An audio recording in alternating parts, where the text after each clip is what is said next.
நாம் இன்றைக்கி பிள்ளைங்களுக்கு பிடிச்ச மாதிரி பீன்ஸை வச்சு பீன்ஸ் உசிலி செய்யலாம். பீன்ஸ் பிடிக்காத பிள்ளைங்களுக்கு கூட இந்த மாதிரி செய்து கொடுத்தீங்கன்னா விரும்பி சாப்பிடுவாங்க. அதுக்கு ஒரு 3 hours கடலைப்பருப்பை நல்லா ஊற வச்சுருக்கேன்.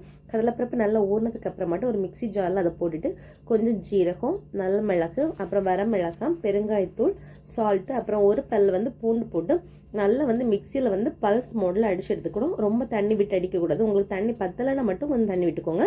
இப்போ பல்ஸ் மோடில் அடிச்சுட்டு இட்லி பாத்திரத்தில் வச்சு அதை நம்ம குக் பண்ணி எடுக்க போகிறோம். அது நல்லா குக் ஆகட்டும். அதுக்கு குத்தி பார்த்துக்கோங்க. குத்தி பார்த்து ஒட்டாமல் வந்துச்சுன்னா அது குக் ஆகிருக்குன்னு அர்த்தம். அந்த பக்குவத்தில் நீங்கள் எடுத்துக்கோங்க. இப்போ நான் குக் ஆகி எடுத்துட்டேன். இப்போ திரும்பவும் மிக்சி ஜாரில் போட்டு பல்ஸ் மோடில் போட்டு எடுத்தீங்கன்னு சொன்னால் இது ஃபைன் பவுடர் ஆகிடும். இந்த மாதிரி பவுடர் ஆகிடும். ரொம்ப பவுடர் ஆக்கக்கூடாது. இனி ஒரு கடாய் எடுத்துக்கோங்க. அதில் தேங்காய் எண்ணெய் விட்டுட்டு கடுகு, கருவேப்பிலை போட்டு தாளிச்சதுக்கு அப்புறமாட்டு கொஞ்சமாக வெங்காயம் போட்டு நல்லா வதக்கிக்கோங்க. வெங்காயமும் வதங்கினதுக்கு அப்புறமா நம்ம கட் பண்ணி வச்சுருப்போம் பீன்ஸு குட்டி குட்டியாக கட் பண்ணி வச்சுக்கோங்க. அதை போட்டுக்கோங்க. அதுக்கப்புறமா அதில் எரிப்புக்காக நம்ம ஆல்ரெடி பருப்பில் போட்டிருக்கோம். அதனால் இதில் ஒரே ஒரு பச்சை மிளகு மட்டும் போட்டுக்கலாம். நல்லா மூடி போட்டு குக் பண்ணிக்கோங்க. தண்ணி எதுவும் விட வேண்டாம். தண்ணி தேவைன்னா லைட்டாக தெளித்து விட்டுக்கோங்க. அதுக்கப்புறம் பீன்ஸுக்கு தேவையான அளவு மட்டும் சால்ட்டு போட்டுக்கோங்க.